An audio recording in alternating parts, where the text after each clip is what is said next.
أشهد أن محمدا رسول الله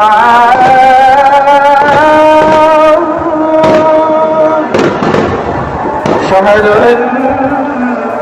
أن محمدا শুনিছেন মুহুর্মুহু গুলির শব্দ আর ফজরের আজান। এটাই ছিল আমাদের জুলাই। বেশি দিন আগের কথা না, মাত্র 2 বছর আগের কথা। এখন যদি আপনাকে জিজ্ঞেস করি জুলাইয়ের মূল ব্যর্থতাটা কি, আপনারা চট কইরা মনে আসবে শাওনের স্ট্যাটাস, মাহি স্ট্যাটাস, পিয়া জান্নাতুলের লাপালাপি, আর যুবলীগের নেত্রী ওই তুকু, বিএনপির এমপি নীলুফারের ওই বক্তব্য। হাসিনার পুলিশের কাছে স্নাইপার ছিল না, কিন্তু কথাইতেছে যুবলীগ নেত্রী নীলুফার তুকু, বিএনপির এমপি নীলুফারের ওই বক্তব্যটাই তো ভুল। পুলিশের কাছে স্নাইপার তো ছিল এবং আছে, কয়েক দফায় তারা স্নাইপার কিনছে। জুলাই অভ্যুত্থানের সময় স্নাইপাররা কারা ছিল? বাংলাদেশ পুলিশের সোয়াট এবং সিআরটি নামে 2টা স্পেশালাইজড ব্রাঞ্চ আছে। এই 2 ব্রাঞ্চে স্নাইপার ট্রেনিং পায়, মানে পুলিশের 2টা ব্রাঞ্চে ডেডিকেটেড স্নাইপার থাকে। আবার ওইদিকে র্যাবের বিশেষ স্নাইপার টিম আছে দেখেন, আর একদিকে বিজিবির স্নাইপার টিম আছে। তাদের ইনভেন্টরিতে 1500-র বেশি টাইপ 85 থান্ডারবোল্ট এক্সট্রিম টাইপের স্নাইপার রাইফেল আছে। আর সেনাবাহিনী, বিমান বাহিনী, নৌবাহিনীর কথা বাদই দিলাম, এদের প্রত্যেকেরই highly train dedicated sniper team আছে।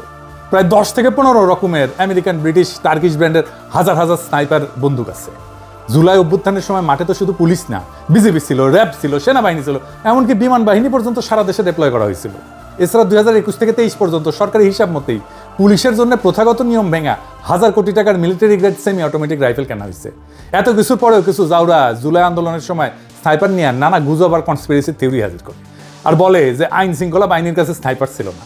আওয়ামী লীগ বলে বলুক, বিএনপির নেত্রী নীলুফার কেন বলে, ওরে আর আমি কি বলবো। এডিটর সাহেব দেখান মোশাররফ করিম কি কইছে নীলুফারে।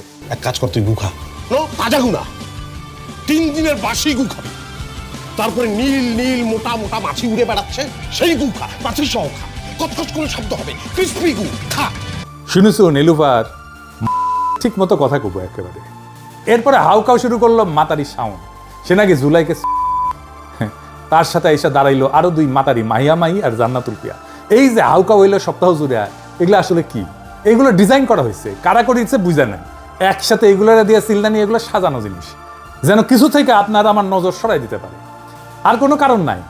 যে বিএনপি জুলাইয়ের পক্ষে বলতেছে এখন, এমনকি শিলং সালাউদ্দিন পর্যন্ত বলে আওয়ামী লীগের রাজনৈতিক পতন হয়েছে, আওয়ামী লীগের রাজনৈতিকভাবে নিপাত হয়েছে, নির্মূল হয়েছে, দাফন হয়ে গেছে দিল্লিতে। যে কারণেই হোক, সেই বিএনপির এমপি হুদা কামে জুলাইয়ের বিরুদ্ধে বলে না। পিনাকি ভট্টাচার্যের এরকম আরও আপডেট নিত্য নতুন ভিডিও পেতে চ্যানেলটি সাবস্ক্রাইব করবেন এবং একটি লাইক দিয়ে পাশে থাকবেন। ভিডিওটি ভালো লাগলে অবশ্যই আপনার মূল্যবান মতামত জানাতে ভুলবেন না। ধন্যবাদ।